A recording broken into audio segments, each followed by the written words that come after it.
that the purpose of life is to find yourself, to express something that only you came here to express, to embody only something that you can embody, to not try to fit in, but to really allow yourself to be authentic and to unfold in new ways that scare you and potentially everyone around you. But that's what we're here to do. We're not here to waste time and work at some factory until the day we die. We're not here to do what our fucking parents did unless it's guided.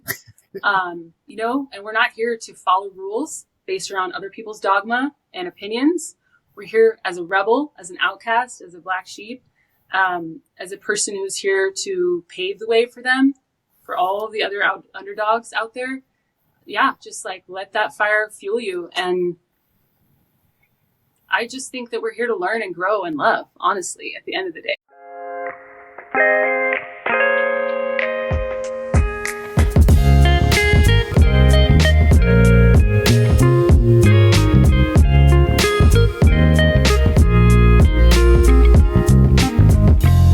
Welcome to a Broaderlands podcast. The opinions expressed on Broaderlands podcast are those of the guest speakers and do not necessarily reflect the views of the host or Broaderlands podcast. Sophia, welcome to Broaderlands podcast. What an honor to have you. Thank you so much for having me. Yeah, thank you. Before we get started, maybe you could share a little bit about who you are and kind of the work you do, if you don't mind briefly. Not at all. I wear a lot of hats, so it's a little hard to summarize, but I am a spiritual teacher, a trauma coach, self-love and empowerment coach, a shaman, a tarot reader, a musician, and an artist living in Southern Oregon. And this is my first live interview with somebody, so it's really exciting. I'm a little nervous, but I'm happy to be here. Yeah, I'm happy you're here too. Thank you. And maybe we'll start off with your Marilyn Monroe example. I love how you talk about Marilyn Monroe, and maybe you can start off with that and we'll walk into your upbringing, if you don't mind. Okay. No, I love that. I absolutely love Marilyn Monroe, and I've always felt drawn to her, but I never really understood why until I think it was about a year ago. Spirit started planting visions of her on my heart, and then I stumbled across an old recording of her on, it's not a recording, it's a bunch of tapes of her being recorded by a journalist that never actually ended up publishing it. And so I found it on Netflix. Spirit guided me to it, I should say. And within 5 minutes, I knew exactly why. I was completely in tears. Her story is just absolutely unbelievable. And I had no idea that she was in the foster system and went through, I think, 21 different families, being rejected, being abused, all kinds of horrible stories that honestly make me emotional just thinking about it. And through all of that, she was able to reinvent herself to let that old version of her die, Norma Jean, and rise from the ashes as this beautiful, glittering goddess that we all know as Marilyn Monroe. And I know that she's one of my guiding, angels that's kind of guiding me forward toward my own destiny. And I believe a lot of other people as well. So if you feel guided to her or you feel drawn to her, there's probably a reason. She's a very powerful soul. I love that. I always say the Thich Nhat Hanh quote, understanding is love's other name. And a lot of people are so quick to judge, like Marilyn Monroe, their behavior, but they never ask why. Like, look at Britney Spears, for an example. This poor girl. I mean, it's so easy to judge, but what happened? Let's try to get into their shoes and get into their life and see what happened to them. Yeah, trauma is not really something that we talk about openly. And I believe that there's a lot of misconstrued ideas about why people get into drug addiction, why people commit suicide, all of that stuff. I have a very different viewpoint than a lot of people. But the conversation is luckily gaining more traction. So I'm really happy to be a part of it. Yeah, thank you. What's your definition? How do you, for trauma, the word trauma? Because I know that could be a misunderstood word for many people. I don't know if I would be able to say what the definition is necessarily, but I would say that for me, when I talk about trauma, I'm really just referring to things that change you forever. Things that happen in your life, whether you're aware of it or not, can absolutely change you. And for me, I mostly talk about childhood trauma because we create this version of ourselves between the ages of 0 and 6 or 7. So the way that we go out into the world, the way that we present ourselves, the way that we act in relationships, how much we trust people, how much we're willing to give is all based around, theoretically, what happened to us in our younger years. So if you've had a lot of childhood trauma, you're much more likely to repeat those toxic cycles with people or put yourself into abusive situations and not get out of them because it feels safe and normal. And that's what I mean when I'm talking about trauma. Yeah, thank you. And I love how you brought up addiction, because I come from the 12-step community, and yeah, I got sober in 2009, but that's not a really famous word, and that's kind of a bad word to some people in the 12-step community, trauma. But I think without trauma, there's no addiction. I mean, you have to have trauma to be addicted, because we're soothing, we're trying to numb ourselves or escape from self, and we wouldn't need that if we didn't have these inner wounds to make us feel that way and fog up our window of perception. Absolutely. I also think that what we don't realize is that we carry on our ancestors' trauma. So sometimes we might wonder, if we haven't experienced a lot of trauma in our lives, why we're so inclined to addiction or so prone to abusive relationships. We might just be carrying, the heaviness of our ancestors. And some of that is adopted in utero, rather, when we're, if we take on all of our mother's memories, all of her history, whether we were raised by her or not, that's all imprinted right into us. You're right. And epigenetics is teaching us this too. So it's not like we're just making it up, but also we live in a system, I believe it's creating addiction and trauma as well. I mean, if you look at both parents always having to work on for most people, and, they're in survival mode, that's stressful. And the kids adopt that stress as well.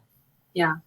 We definitely live in a system that wants to keep us small, and the idea of empowering ourselves and each other is really not part of this past paradigm that we're coming out of. And that's why so many people are standing up and voicing, the Me Too movement, the Black Lives Matter movement, Occupy Wall Street, just to name a few things that have happened in the last decade that are changing the conversation, changing the narrative.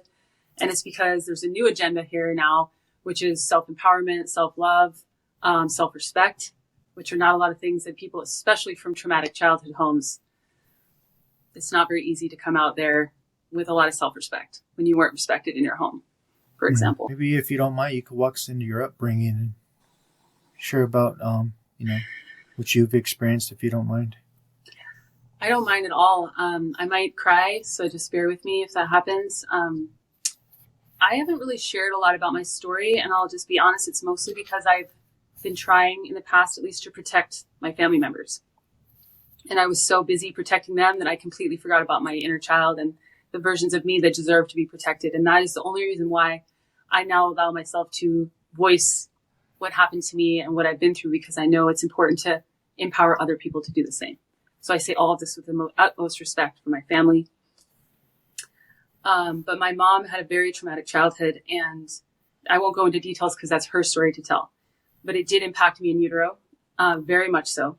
And it's a nightmarish story. And I was so busy accommodating her and her trauma that I never really made space for the trauma that was inflicted upon me and my siblings.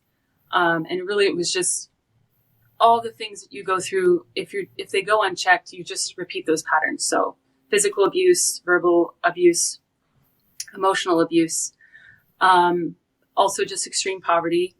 I grew up by American United States standards, extremely poor. Of course, I've been to other countries where people are much poorer than we are here, but I grew up feeling lesser than other people, getting made fun of for being poor. I also had a really aggressive sibling who had a lot of anger, which I don't blame him, but he took it out on us. I'm the youngest of four. And so in the 90s, we all pretty much just ran wild.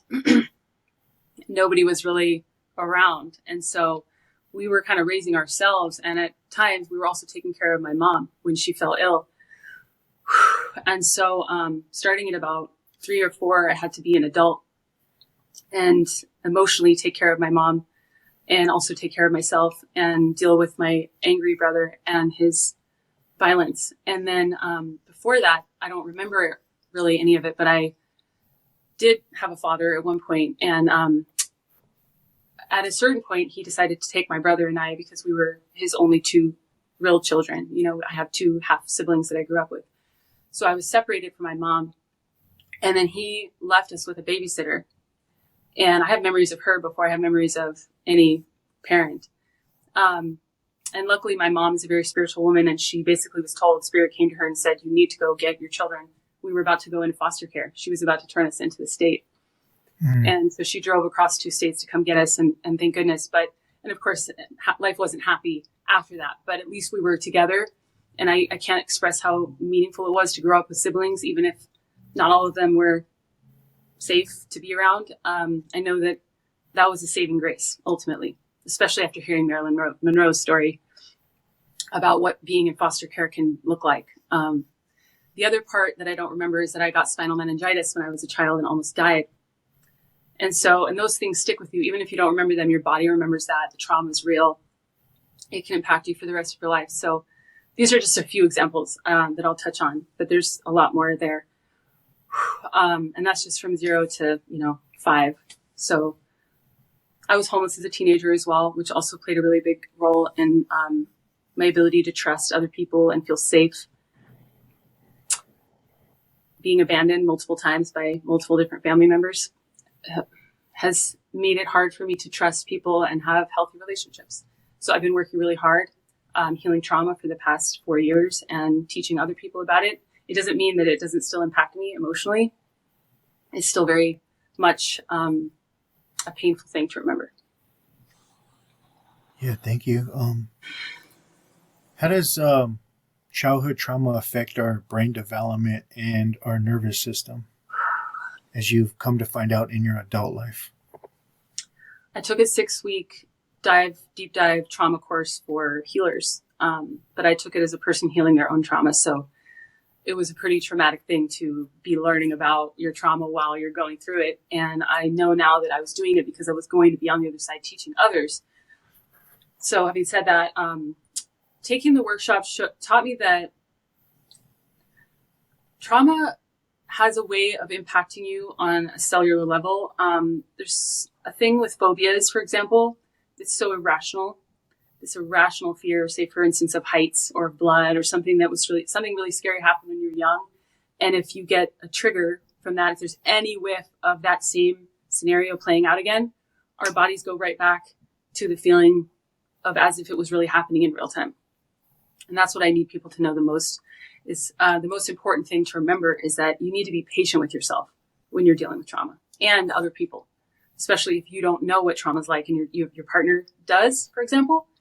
Understand that it's not a rational thing. It has nothing to do with that. Your rational brain could know that you're safe, everything's fine, but your body and your brain do not know that. And so they're going to go into fight or flight mode. You're going to have a heart pounding. You're going to feel like you need to run to save your life. You're going to feel like it's going to be an emergency, in terms of the way your nervous system responds. And it's going to take time for you to calm down. The best advice I could give anybody that's experienced this, PTSD is a great example, is to grab something that makes you feel calm or safe, like a crystal for me. Do something that will help you feel calm or safe, laying on the ground, breathing really deeply, finding ways to bring yourself back into a safe state of mind. And it doesn't happen quickly for a lot of people. Sometimes it can take minutes, hours, days, depending on the situation. So just make sure that you have a lot of patience with yourself and keep a list of things that will help bring you back down to earth when you get that like that. So especially for those dealing with PTSD. Yeah, thank you. There's a saying in the 12-step community, false evidence appearing real. And I believe that's that evidence is in the body. Those emotions, those that are branded in us from those imprints from that early childhood experience. Yeah. I mean, for example, even just describing some of these things, my body's doing it, right? You know what I mean? I'm sweating a little bit. My heart is pounding. I'm shaking. So this is an example of why it's so important to understand the word triggering. People don't just throw that around for no reason. And anybody who says that doesn't have the same kind of trauma or PTSD that other people do. So they don't really understand it or have compassion. And I've also heard people talk about addiction recently. Somebody said, my Uber driver actually said, something about drug addiction being it was annoying for him. It was like an inconvenience for him. And he said, I know it's fun to go out there and party all the time, but, now we need to get back to real life. And I said, that's not why people are addicted to drugs. They're not out there trying to have fun. They're trying to kill the pain. And it's very different. And of course, only somebody who's experienced it would understand that, unless we broaden the conversation.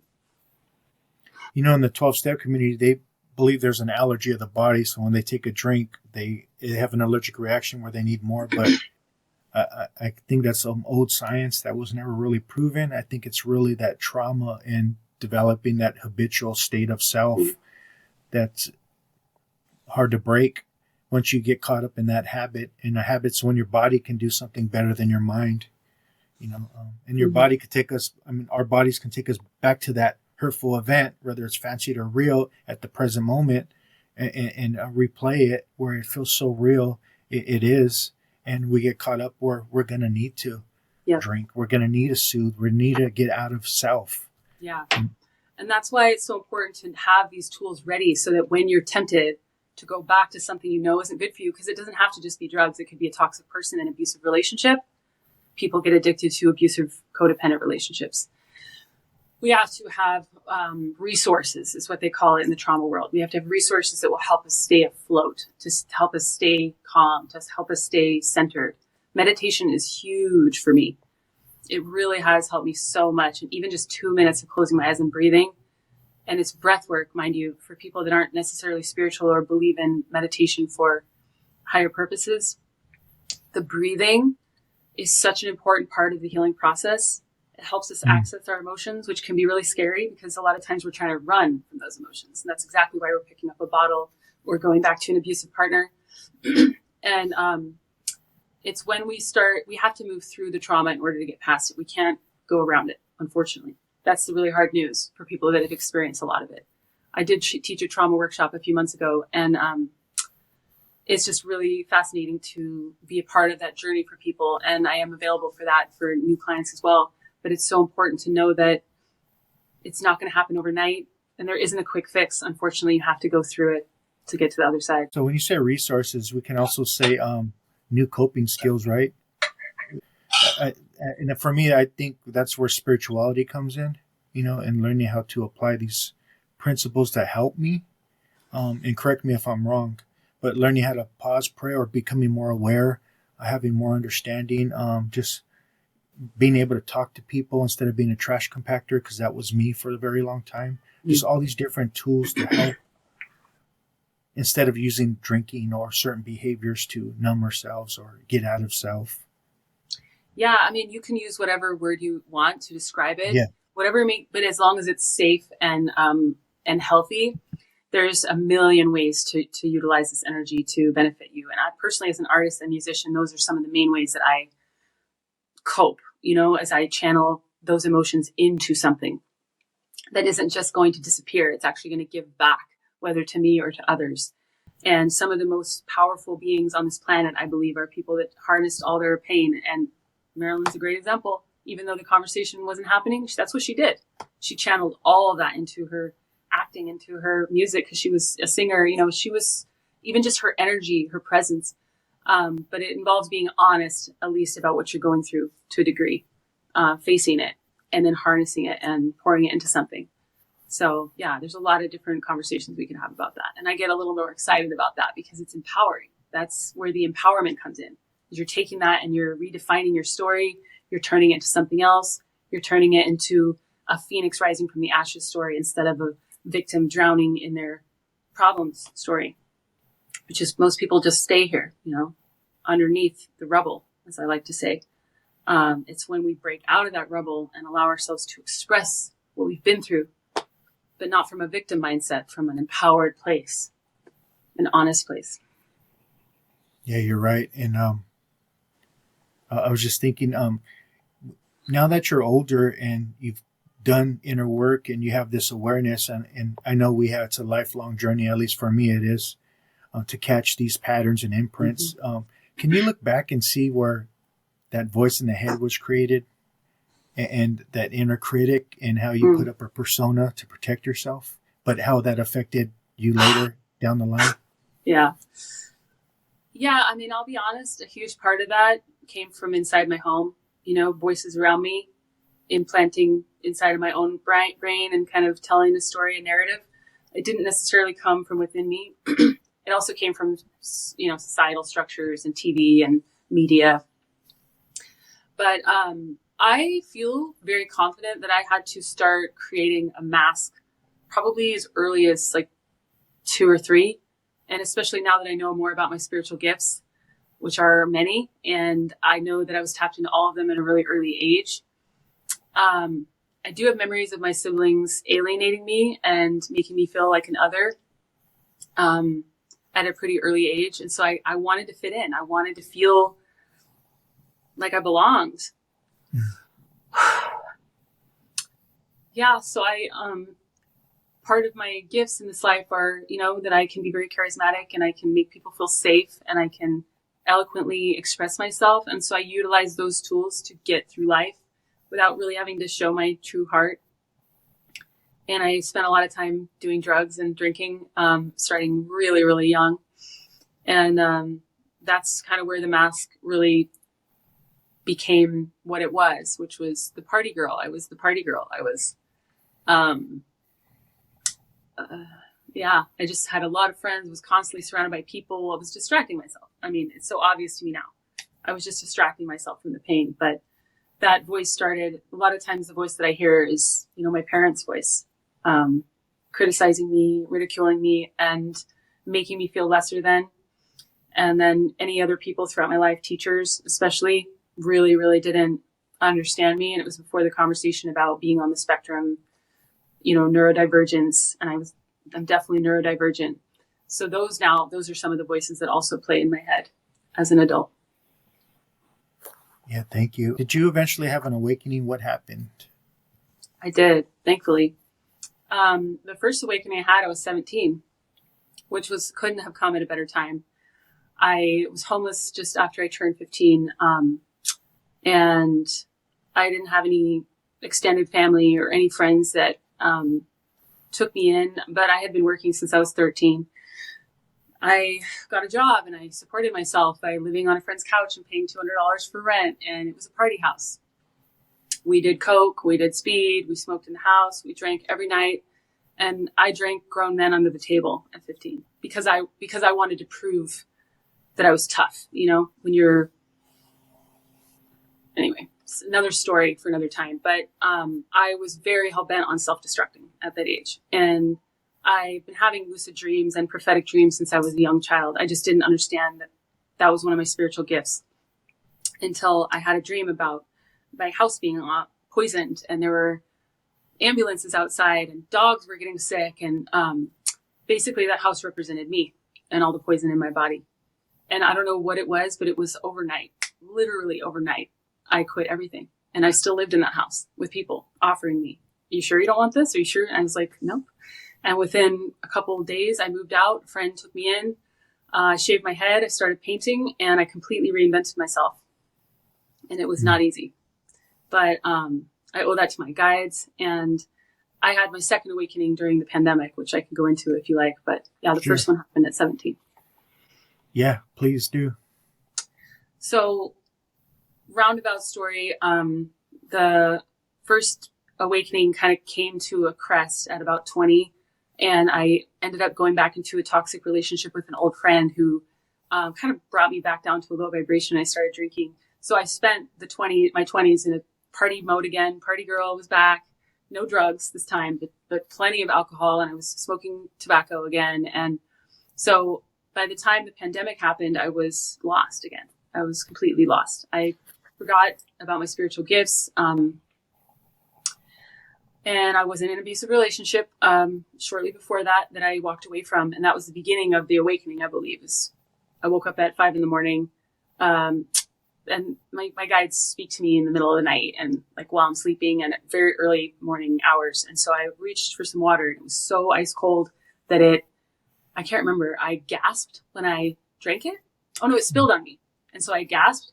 And the way that it felt when I gasped was just like my lungs were burning from being a smoker. And I was 31 at the time. And I just remember thinking like, this is not okay. So that was 9 years ago. That was the beginning. I quit smoking. And then within 6 months, I ended that relationship. And I rode a whole wave to the pandemic where I met my dad for the first time as a person who remembers meeting him at least. And he gave me $500 from my grandpa who passed away, I knew him, beautiful soul. I went to Bolivia to visit him and everything. So he was a part of my life. I wouldn't have accepted that money from my dad. But when he said it's from your grandpa and he wanted you to have it, I said, okay, I'm going to use this for healing. So that's what I used to pay for my trauma workshop.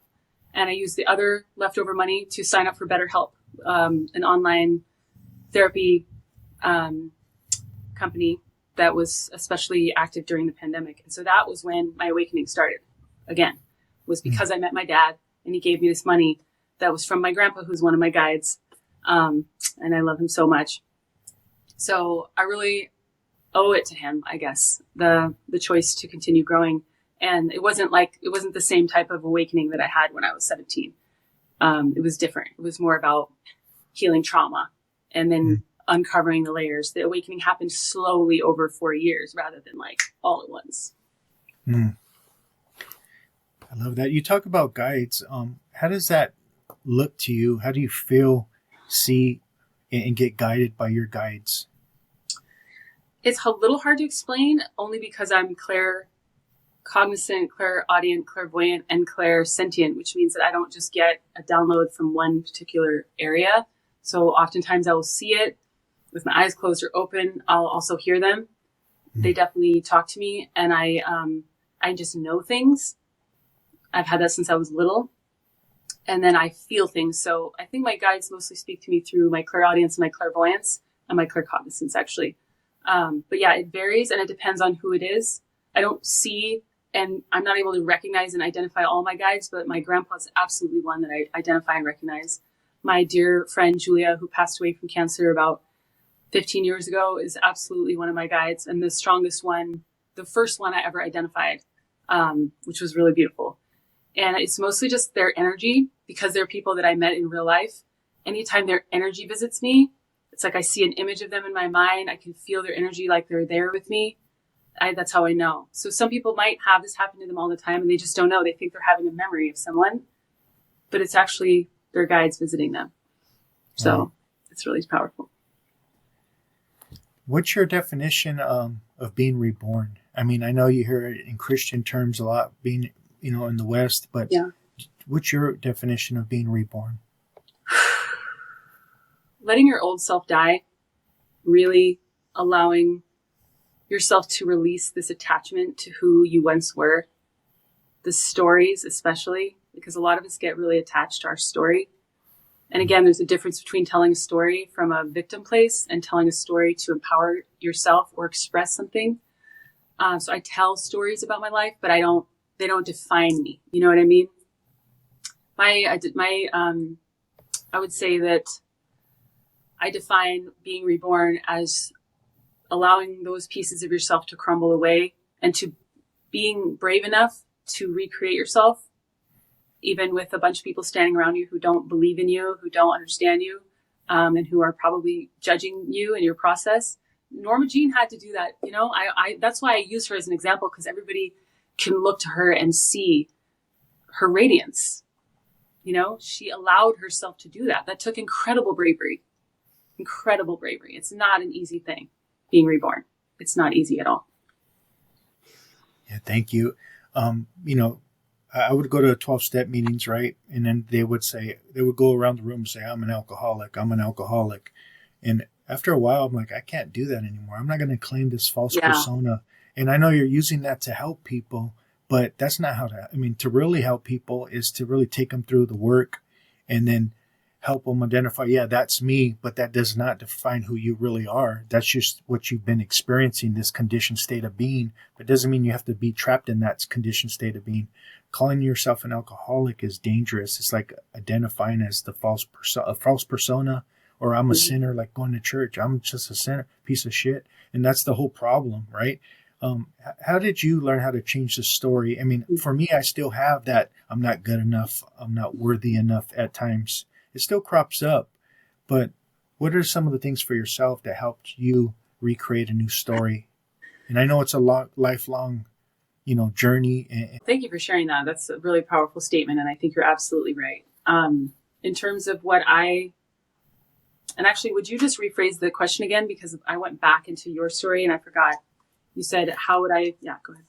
Yeah. How did you learn how to change the story? And I know that stuff pops up, here and there every once in a while, but how did you, for the most part, change the story where it no longer held you in the grips?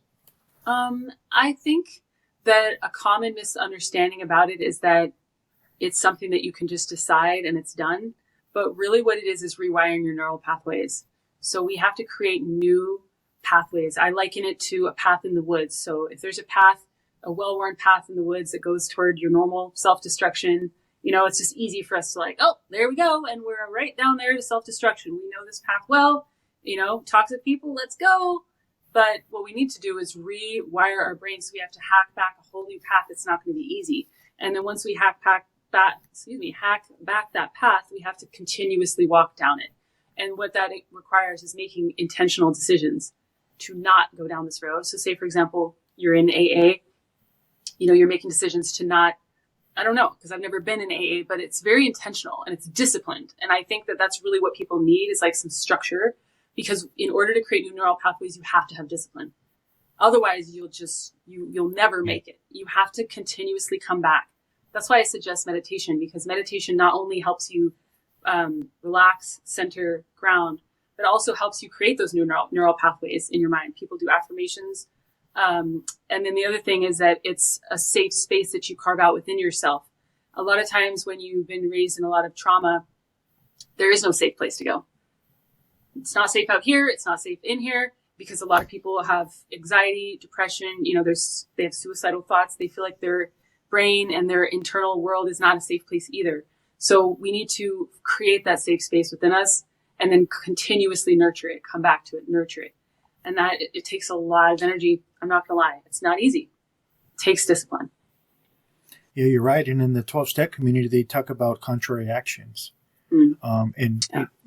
Neurons that fire together, wire together. Neurons that no longer fire together, no longer wire together. So we have to change our habits, change our actions. And it takes a lot of work. I mean, still to this day, I still have stuff pop up. But, I'm no longer a prisoner, though, of my own mind and body like I once was. And that's the difference today for me. Yeah. And I would say the same. It is a work in progress. I think it's ultimately like who's in the driver's seat. What I teach my clients is that, our ego is always going to be there telling us that we're not good enough, or that we're not going the right way, or that it's never going to work. That's the ego's job almost, is to keep us safe by keeping us stuck, keeping us in a box. In an abusive relationship is still safer in the ego's mind because it's the known. The unknown is like the big bad boogeyman in the ego's mind. Anything is better than that. So we have to kind of we have to learn how to override it and break it almost like a wild horse. We have to become the master of it, not because we're going to control it into submission, but because we learn that we're stronger than it. We're ultimately more powerful than it, and that it's not in the control seat. We are. And by we, I mean our higher self, the part of us that knows we're connected to God or the universe, or even just this beautiful earth, grounding into the earth and feeling all that incredible power and love that comes up from the earth. So even for people who aren't spiritually minded, I talk about the higher self, because it is a version of us. It's a version of us that's already accomplished what we want to accomplish, because time is an illusion. It doesn't exist in a matter of energy. There's a version of us that's already overcome these obstacles that's guiding us forward. And so just trying to plug into that and trust the process, and know that especially the farther you get along the path, the more your ego and that darkness, what Christians would call the devil, gets louder and louder and louder and louder. And a lot of people get deterred and they turn around because they think they're going the wrong way. But if anything, you're going the right way when that starts happening. In religion, I always say they call it the devil. In spirituality, they call it the ego. But in the 12-step community, they call it the disease. Oh, interesting. But I love what the Buddha said. He says, no one saves you but yourself. No one can, no one may. We ourselves must walk the path, but the Buddhas clearly show the way. The Buddhas, meaning the awakened ones, people that have recovered or have been through it before and, regained health, are more aware and more awakened, more mindful, more alert. I guess what I'm saying is, because you said we have to take the wheel, and a lot of times you hear the term Jesus take the wheel, but I always say, no, I got to take the wheel. I got to take responsibility for my own life, my own thoughts, my own actions. Now I can get some divine guidance, whether it be your higher self or your team up in different dimensions or whatever. I like to say up in the clouds, but it's not really up in the clouds. It's really just, a higher. I think, I guess my question was, what would you call spiritual bypassing? So first of all, I had something to say about what you just said, and my brain, I get so many downloads, it's hard to keep track. So before I talk about spiritual bypassing, which I'll be honest, I don't even necessarily know what that means, because it hasn't crossed my path in that lingo. You know, I'm self-taught. Most of the work I've done has been through forging through the darkness on my own, like a shaman's journey. I haven't followed anyone else. But what you said struck me, and I did want to speak to it. Jesus, take the wheel. Do you mind if I speak to that really quick? Sure. I actually have been taught that a huge part of this journey is learning to surrender to something higher. And so in that way, I actually agree. I don't necessarily believe that Jesus is, Lord and Savior, although I do believe he's a beautiful earth angel who's very magical and connected, and still guides many people. But what I believe is that we do need to surrender control and understand that we can't control things from an ego perspective, even with the best of intentions. I live every day in service to God, something higher, and I don't make decisions from an ego place anymore. And it's a very different way of living, and very few people understand it. Monks or nuns might be very few people who kind of understand the way that I live my life. But having said that, maybe you could explain to me what you think spiritual bypassing is so that I know what you're talking about in a different language. I mean, I think, like, for an example, if you don't acknowledge your traumas and you just say, I just need God to take it away, and I'm not going to really look at it and do inner work, that could be spiritually bypassing, just let Jesus do it. Right. And I know there's some truth to that. That, there is a higher source, but just expecting something outside of you to do the work. And we can get inner guidance, whether we call it our higher self, God, or our spirit team, whatever you want to call it, Buddha, Jesus. But we also got to do the work. We can't just pray and think it's gone. Ask God to take it away. I 100% agree. And I think it would be so wonderful if we could. I'm not going to lie. I think that would be amazing. But unfortunately, that's not how we were created. And that's really not what we're here to do. If that's what we're here to do, then this would be a very different reality. Very, very different. What we're here to do is embody our spirituality in a human form, to express and to move and to learn and to grow and to love and evolve. And in order to do that, we do have to take accountability for who we are, how we're showing up. We can't just continuously treat people like shit and then repent. Okay. That's what makes people turned off by the religion, by any religion in the first place, is this idea that you're allowed to get a free pass, do whatever you want, and then just apologize. I don't believe in that.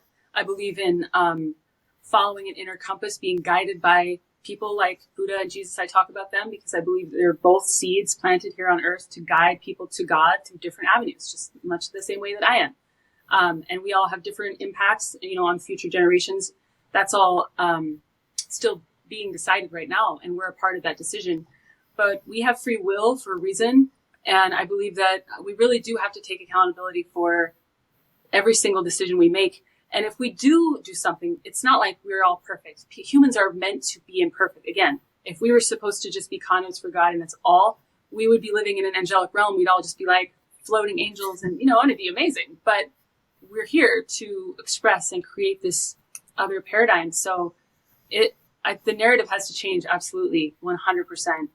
And especially in the religious communities that are pointing the finger at everybody else and saying that the problem lies out there, but they are continuously making mistakes and assuming that they're forgiven without actually making any effort toward changing in the future. That's actually more of a problem than anything that they could point at, in my opinion. And I also believe that if we all stop pointing fingers at other people and instead we pointed the finger at ourselves and asked, how are we contributing to a war mentality? How are we contributing to this world? I'm not going to cuss. I don't know if you allow cussing on here, but how are we contributing to that? Then we heal ourselves. This would be a completely different world. If everyone pointed the finger at themselves and did the work, we wouldn't even have to have this conversation right now. It's funny you say that, because sometimes when something's not going right with me, I could catch my ego automatically wanting to blame somebody else and not look at me. Just automatically, without even thinking, automatically goes. How would you define the ego? Because I don't think it's completely bad. Just bad. No. And when I talk about the ego in a bad way, I'm talking about a very specific kind of ego. So the ego's job is to protect us. And we all need to remember that. I think if we realize that, we would have a lot more compassion for the way that it moves.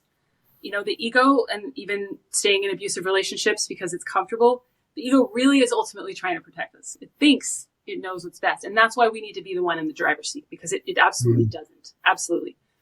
But if a lion is chasing you, it's going to be your ego that tells you, run, or whatever. Maybe you're not supposed to run from a lion. I don't know, because I've never been chased by one. But the ego is the thing that's going to tell you, go, or stay, or do this. And that's a beautiful thing. You know, it is there to protect us. But on the flip side, the ego will protect itself at all costs. And that's why you see people, if somebody accuses them of something that they know that they did, and instead they deflect and then trash that other person who's probably amazing and didn't do anything wrong, it's their ego just trying to defend itself. The ego will defend and protect anything just for the sake of it. And so if we're allowing, if we don't think before we speak, we could end up being somebody who's damaging everyone around us without even realizing it. And the other thing is that the ego paints our own actions in a light afterward, that it tells the story differently so that we can live with it. And oftentimes so that we can point the finger at other people and blame them for our own poor actions. So people that are ego driven are dangerous. They really are, to themselves and everyone around them. And maybe not in a literal dangerous, they're, you know, out there hurting people physically, but emotional abuse and manipulation is in a lot of ways almost just as bad. And it's not talked about. And it's very commonly reflected in movies and TV, and don't even get me started, but I digress. I always say your ego's not your amigo when you're unconscious of it. And for the longest, I was unconscious of it. Yeah. But, and you know, before the longest, I was so quickly identified with the thought and the emotions. But I never had that separation where I can sit back and have that awareness until I started to do work on myself. And then little by little, I was able to separate myself from those resentments, those emotional reactions, those attachments, and those egoic thinking type patterns. You know, the narrative. The narrative. Yeah, and that's a really good point, because it takes practice. And that's why I always refer to meditation, because meditation is a place where you can sit and in your higher mind. That's the idea. People say, I don't know how to meditate. My brain.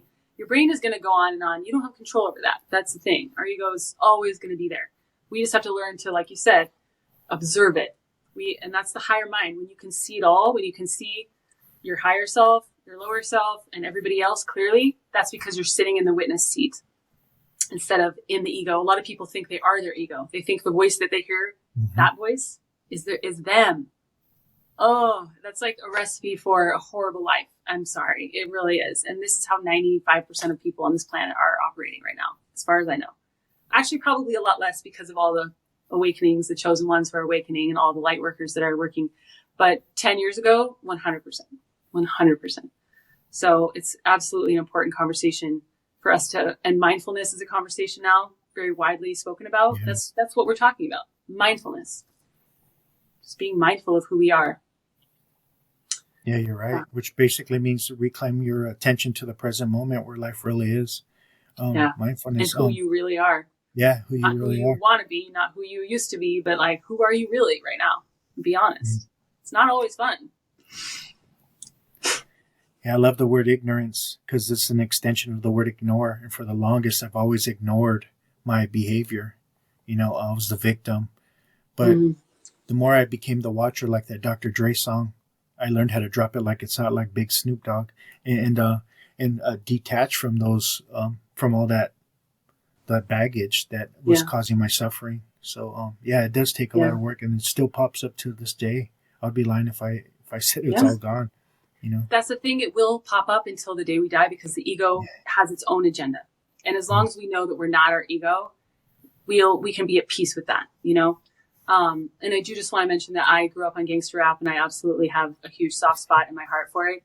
And another thing that was powerful about that movement in the 90s was, you know, people of color watching other people rise into power, mostly who came from nothing, which I can absolutely relate to, coming from nothing and then becoming these major stars who, you know, had trauma, and obviously there was gang stuff and all this.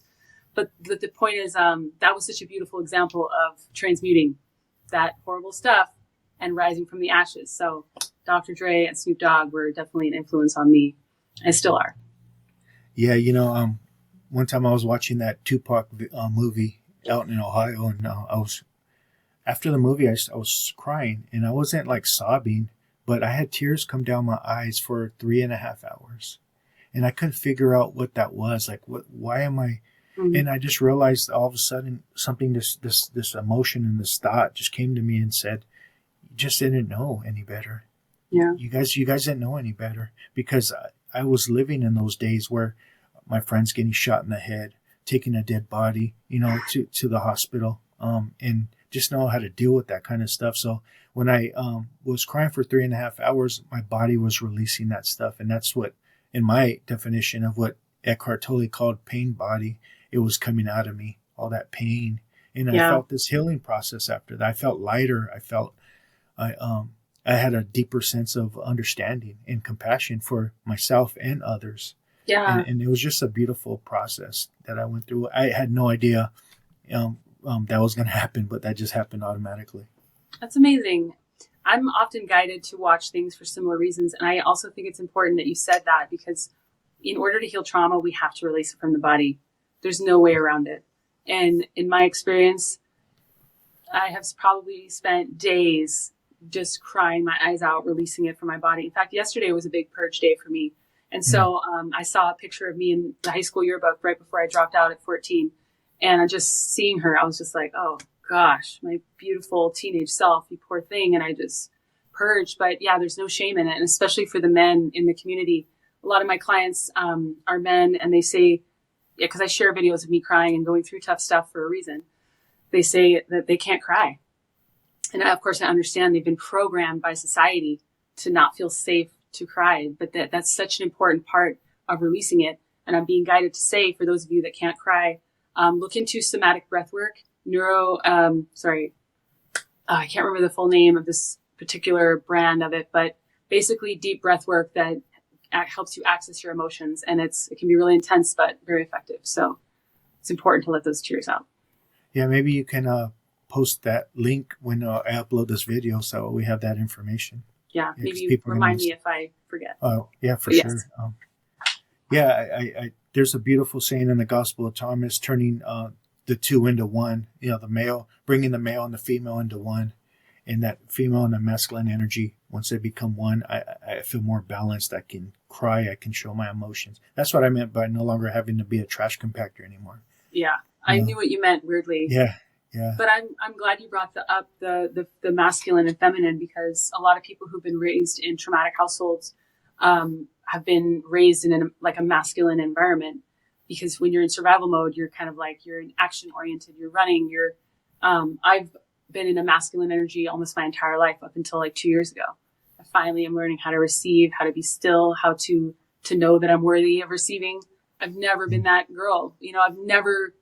I've always been out there chasing people. And the point is, even though I've been identified as a woman my whole life, I've been living in a masculine energy, drinking men under the table, just proving myself. And now I'm sitting more in my feminine energy, and I'm balancing the two. It doesn't matter what gender you are. This is important for everyone. And it doesn't matter if you're transgender. It doesn't matter. We're all meant to balance these two halves of ourselves internally in order to find that true balance. I love how you talked about having to drink more than you could drink more than men. I was the same way. Bill Wilson, the co-founder of AA, said, I always felt the least of God's creatures. So my perverse heart had to be the best at everything. And that was me. You tell me to play sports, I'm going to be the first one. You're picking it in basketball. I'm going to be the star quarterback or receiver. I'm going to hit a home run with a broken leg, left-handed. I had to. You tell me to bowl, I'm going to bowl at 300, because I needed, deep down inside, I felt less than. I didn't feel good enough. So I needed your approval. I need you guys to look at me and know that I'm the man. Put up this, this superiority or better than complex, because deep down inside, I felt like I wasn't. So I put up that persona. It's crazy.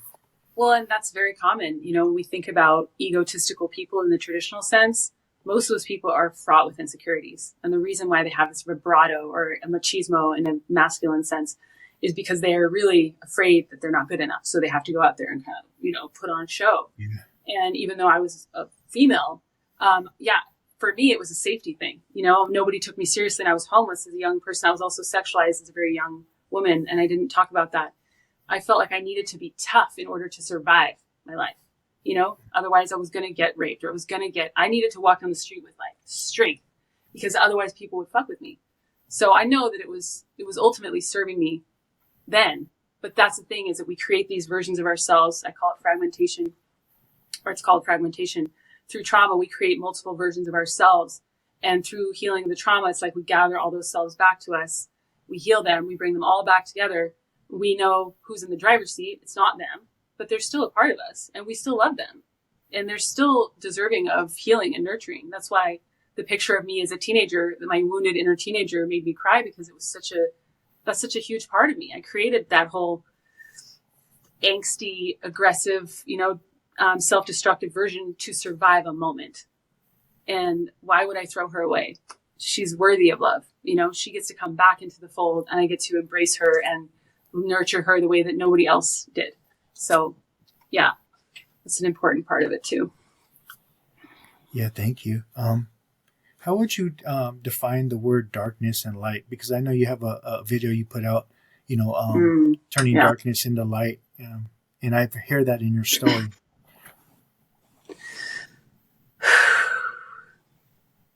That's a tough one. I suppose I'll start with the light, because it's easier. To me, when I talk about turning darkness into light, I really am talking about harnessing it into something beautiful. So I'm an artist. I started drawing when I was really young, but I started drawing for sanity as like an 11, 12, 13-year-old. And then it's carried me through. So I would take that darkness, oftentimes on speed or coke, third day up on meth, and I would just draw. I would draw for like 10 hours without break, because when you're on drugs like that, you can do all kinds of things.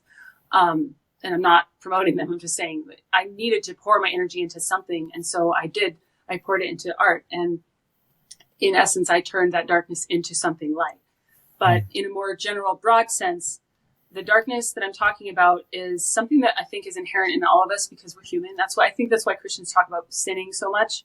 It's inherent in us that we have especially in the reality we've created. We've created this reality. We've all agreed on some level that this is a reality we live in.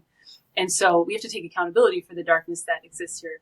However, I do believe that inherently there's this balance of dark and light. And so when you turn the darkness into light, it's by, where's your attention going? Are you watching the news and getting all wrapped up and angry and then going out there and spreading that anger? You're part of the problem. That's part of the problem. We have to take accountability for what we're doing. Focus your energy on the light. And it's easier for people who are spiritual to understand this, because we know that we're souls. And we know that we're not in this body. You know what I mean? For example, and that a lot of the things that will change this world are going to happen from a higher level, not from this physical 3-dimensional plane, like the news would have us believe. So that's a side note, but I don't know. Am I getting off track here? Maybe you could clarify a little bit more about what you want me to clarify. No, I just defining light and darkness in your understanding, but I think you did it perfectly. Okay. Yeah, thank you. Do you believe in reincarnation? I do. Absolutely. I heard you talk about that a little bit. Yeah. Yeah, I have memories of past lives. And I've had past life regressions, and they just flowed out of me. The person that I worked with, the hypnotherapist I worked with, said, they were really surprised by how visual everything was for me. There wasn't a moment of pause. It was just like, and then this happened, and then this happened, and then this happened. And I wasn't tuned in or consciously aware of any of it. So much so that afterward, I don't even remember 90% of what I said, because that was my subconscious speaking. And that's how I know it was real, especially as a channel. Now I know that when I channel, I'm not thinking. There's no thought happening at all. My brain is like checked out. I have to that's why when you ask me questions, sometimes they go right out of my mind, because I'm trying to stay in a flow state. Because I am very psychic, and I've lived my life through an ego and a brain, and I have a great analytical mind, and it's fun to get into, but I've been there, done that. I'm ready to do something different, and I'm ready to kind of relinquish control and live from another place, which is that higher mind state. So, yeah. Thank you. How'd you get into channeling? And I know you're able to see through other dimensions. What does that look like for you? Yeah, that has been a little bit of a rough one. It started about 10 years ago. After my abusive relationship ended, I left. That didn't just end. I left. And it was guided, though.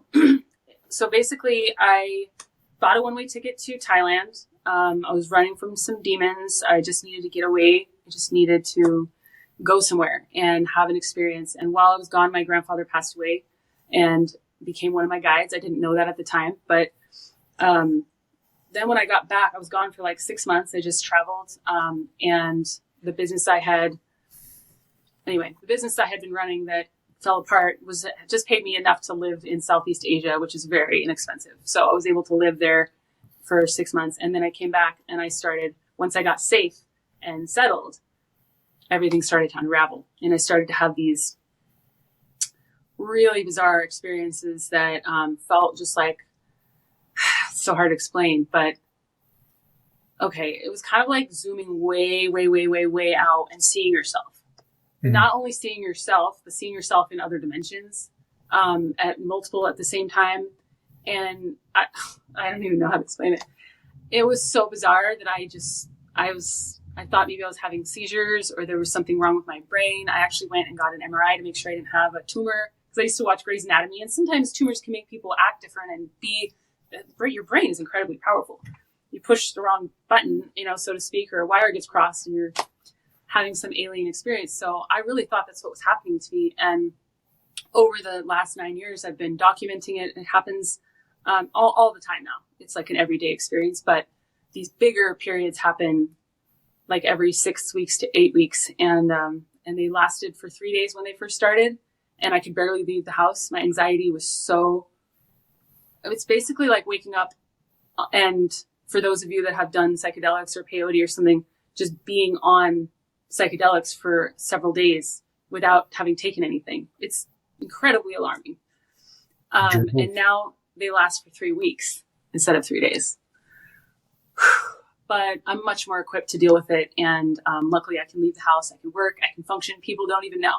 I do professional face painting. I've shown up and for 7 hours, professionally face painted, talked to all these people. Nobody had any idea.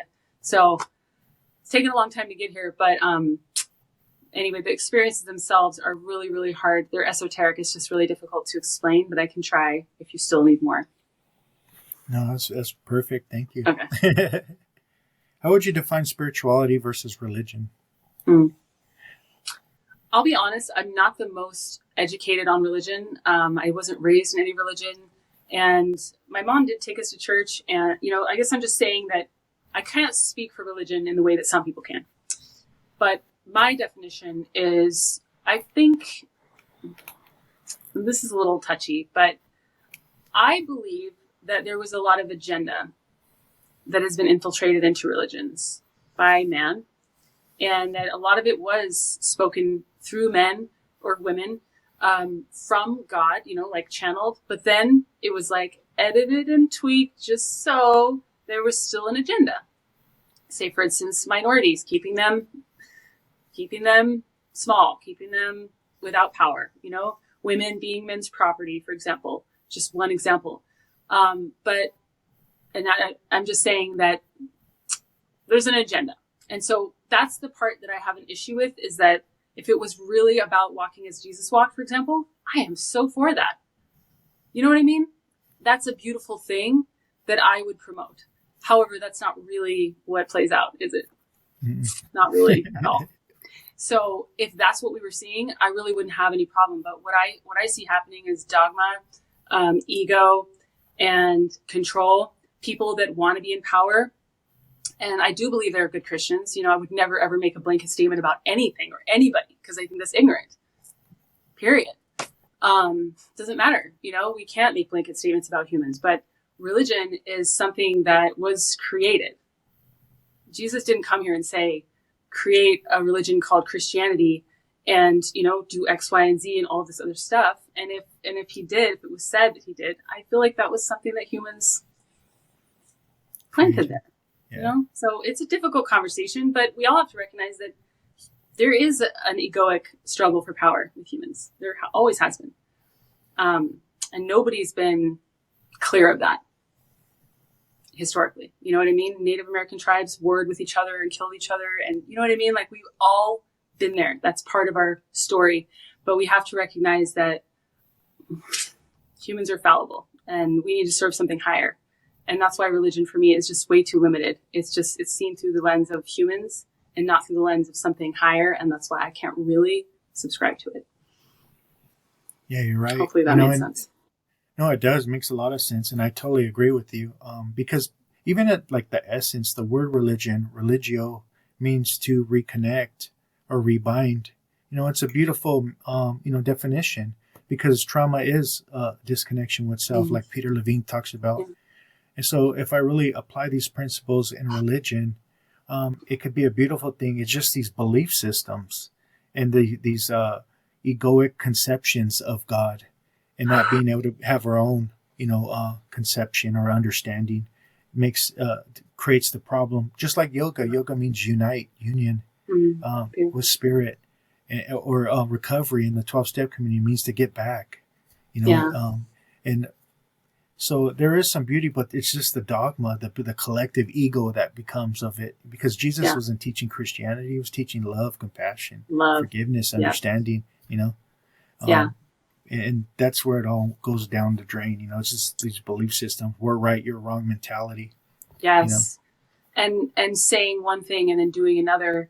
Saying that you care about babies before they're born, but letting refugee children die without caring. That to me, that doesn't hold water. That's not Christianity. That's ego. That's me choosing what I care about. It really upsets me. Yeah, me too. Gandhi once said, in heaven, there is no religion. Thank God. Yeah. Thank God. Yeah, absolutely. Yeah, we're all united, and that's the thing that it doesn't matter what you call God. It doesn't matter. That's the thing that humans get upset about. And I would say as an American human, it's especially bad here. And it's gotten worse in the last decade. Or at the very least, we started turning over some rocks and discovering some really hairy, ugly creatures under there that we need to start dealing with. And I do have a lot of Christians that watch my content, and I didn't necessarily choose that.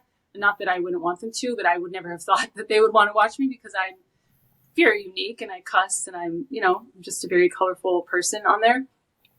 But I hope I didn't offend any Christians through saying that. I do think it's something that we need to be honest about, because even the good Christians watching this can probably admit that there are people in their community who don't live by those, those kind of values, those Christian values.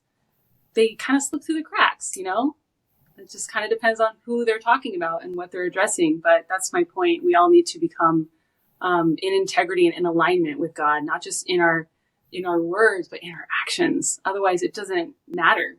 You could say all the right words, but if God really is watching you, I don't believe God is a he, but for the sake of this moment, he is seeing all of those actions in misalignment. You're not going where you think you're going if you're living that way. That's just a fact. No, I totally agree. There's been a lot of religious trauma, not just with Christianity, Catholicism, Islam, absolutely. All the religions. But I think we as people should become more life sensitive versus ego sensitive when we're talking about these topics. Yeah, in my opinion. I would say like heart centered, just speaking and living from a place of integrity and of alignment with your heart and your compassion and humanity. Even if you believe that being gay is a sin, doesn't mean that you have to throw hate and vitriol at people. I personally don't believe that it's a sin. I have friends that are gay, and you know what I mean? But that's my point. Even if that's what you believed, wouldn't you come at them with even more love? Wouldn't you come at them with even more love? I hope so. I went to a service one time, and the pastor was spending the whole service on talking about gay people. So I had a little conversation with him after, and I said, do you believe God's the creator? Yep. Well, then he obviously created this individual. And so if you're hating on the creation, you're hating on the creator. Like, how do you know that we're not overpopulated, which I don't believe we are, but how do you know we're not overpopulated and maybe we needed more gay people because there's too many children with no parents, et cetera, et cetera. There's always different ways to look at it. And I don't believe in the egoic God that some people create. I have some interesting thoughts about transgender people who are being born right now. Not being born right now, but the huge rise in the collective of transgender people. and neurodivergent kids and just kids that are different, that they're coming here to change this whole paradigm that we live in, you know, and it's not going to be easy for them. And I have a lot of compassion and a lot of respect for out trans people who are trying to pave the way, be pioneers for this new paradigm. They probably don't even know that that's necessarily what they're doing, but we all come here with a seed planted in us that drives us forward. You know, that's why some people say, I have no idea why, but this is what I'm here to do. We come here, we know that. And so I believe that there's an influx of transgender people here in this moment because this whole conversation about black and white and them and us and male and female is not getting us anywhere at all. And so the whole conversation is about to change. And I know, and that is also why this is important. Spirit just planted this on my heart. That's why there's so much backlash from the old ways, because they can sense that things are about to change very dramatically, much in the same way, but more intensely than back in the 60s and 70s, much more intensely. But similarly, there are going to be people who are like, no, and they're going to try to take their power back. And there's going to be a lot of scary laws, scary wars and things, but it's ultimately because we're turning over a new leaf. We're creating a new paradigm, and it's a good thing. But it doesn't mean it's easy, and it doesn't mean that those people aren't incredibly courageous. And all the light workers that are stepping forward to lead us into this new earth awakening, because that's my understanding of what is happening right now. Christ consciousness is being born in us. Christ isn't coming back as his physical self. He's being born in us. This love, that's what he represented, was love energy, maybe more so than any other person in history. And that's what I understand is happening right now. Christ consciousness is being born in us. We are the seeds of love, and that is what is spreading. But when love spreads, when light spreads, darkness does too. And they are always going to be hand in hand, unfortunately, or fortunately. Yeah, I love that. That's what Paramahansa Yogananda said. The second coming of Christ is the Christ within you. Yeah. Or, you know, you wake up to your Buddha nature, you know. Yeah, those are just words, but it's really what happens, our true essence, that creates a whole different reality. Yeah. You know, expansion of consciousness and all that good stuff. So I totally agree with you. You know, if you could go back to the 7-year-old Sophia, what would you tell her? Oh, I want to say it gets better, but it's farther than that. It's deeper than that. The reason why you feel so different and other and alien to everyone around you is because you're special. Don't let anybody talk you out of that. Just because nobody's there to protect you doesn't mean you aren't worthy of being protected, and you are protected in ways that you cannot see. And I would just tell her she's incredibly courageous, because she was, just looking back on who she had to be, what she had to get through, and she was still so positive and uplifting and creative and spunky and strong. I'm amazed. I really can't believe. Yeah, I just have a lot of love. I love that. How would you define the purpose of life, or what do you believe the purpose of life is? I would say that the purpose of life is to find yourself, to express something that only you came here to express, to embody only something that you can embody, to not try to fit in, but to really allow yourself to be authentic and to unfold in new ways that scare you and potentially everyone around you. But that's what we're here to do. We're not here to waste time and work at some factory until the day we die. We're not here to do what our fucking parents did unless it's guided. You know, and we're not here to follow rules based around other people's dogma and opinions. We're here as a rebel, as an outcast, as a black sheep, as a person who's here to pave the way for them, for all of the other underdogs out there. Yeah, just like let that fire fuel you. And I just think that we're here to learn and grow and love, honestly, at the end of the day. Yeah, thank you. I always say, and I love what you just said, authenticity is the biggest minority. It has nothing to do with skin color, but it's authenticity, because we live in a world that wants you to think a certain way and be a certain way, be programmed a certain way. Yeah. And if you don't think or act or believe like me, then you're against us mentalities. Yeah. Or you just don't belong, flat out. Yeah, you're right. And that's bullshit. Alienated, like you said. Yeah. So I appreciate that. Yeah. Before we go, I would love to share about your YouTube channel. Maybe you can touch on that for us really quick, and you can share some links, how to find you, the work that you do. Sure. Yeah, thank you. So I started my channel about just under 4 years ago, mostly as a way to talk about self-love and trauma. But I was at the beginning stages of my journey. So if you go all the way back, you're going to see a very different version of me, a very different version indeed. But I showcased the whole journey because I wanted people to know that it's a process. I share videos early on about my experience feeling suicidal. I share videos early on about being in an abusive relationship and leaving that relationship and what the lasting impacts were. And all the way till today, I've shared stories about my interdimensional experiences, much more self-love, self-respect, and self-empowerment content, but also content about healing trauma from a more educated place now that I've actually done a lot of that work. And it's not just me sharing stories to inspire people. The other thing I do is teach people how to understand their spiritual gifts and work with them. You know, I'm guiding people back to themselves. I don't ever want to be the kind of teacher that's standing in a position of power to have power over other people.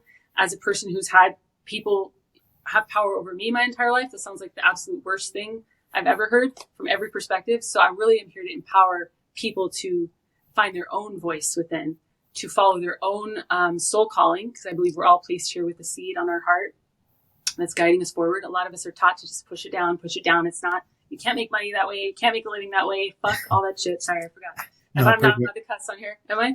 Perfect. Yeah. Okay. So that's my channel's a little bit everything. I do art, music, ASMR, energy cleansing, tarot readings. It's a little bit of everything. But in terms of links, the only one that I have memorized, I suppose, is my website, which is sacredmuseproject.com. And it's a way to learn more about my work, learn about my services, which are many. And also just, if anybody's interested in collaborating, or there's a lot of, like, this is a great collaboration that I wouldn't have thought of. And I was really tickled when you reached out to me. So this is an example of something that I would welcome hearing from someone that wanted to collaborate. But regardless, my YouTube channel is called Sacred Muse Project. So you can search it. We can put links in probably when this is up, but I don't know the whole link to YouTube. Yeah, no problem. You'll give me some links and I'll put it up when I upload the video. So no problem. Yeah, I can also just say that my handle, my username across all my platforms is @Sacred Muse Project, and that's TikTok, Instagram, Facebook, and YouTube. How'd you come up with that name? Actually, I'm pretty sure my mom helped me channel that when I was 20. Wow. And I was a figure model for artists. I've done a lot of different things in my life. So I was a literal muse for artists back then, but I was also an artist myself. And so I knew that it encompassed a lot more than I realized. And I knew it was also a name I was going to grow into. I had no idea that 20 years later, I just turned 40 this past summer. So I had no idea that 20 years later it would be such a big, huge part of who I'm still becoming, but it absolutely is. And I'm so honored to be using that name and to feel so connected to it. Yeah, thank you. Well, thank you for coming on. I really appreciate it. Thich Nhat Hanh once said, no mud, no lotus. Without the mud, there's no lotus flower. And I see that flowering of consciousness just continuing to happen through you. So I really appreciate that. Thank you so much. Yeah, and that's just a beautiful reminder to all of us that it is through our trials that we become the most vibrant and beautiful, powerful versions of ourselves. And so keep pushing through and just know that you're not alone, to everyone that's watching, because you're not. Thank you. Well, talk to you soon. Namastizzle. Namastizzle. Just know we out here. Know we out here working in a major way. Had to speak on it just to make a play. Any given subject, know we make a way. Time to level up on a day-to-day. Know we out here working for the greater good. Expand your mind, broaden your lens the way you should. From the stars to the galaxy to speak on spirituality. Higher understanding for the neighborhood.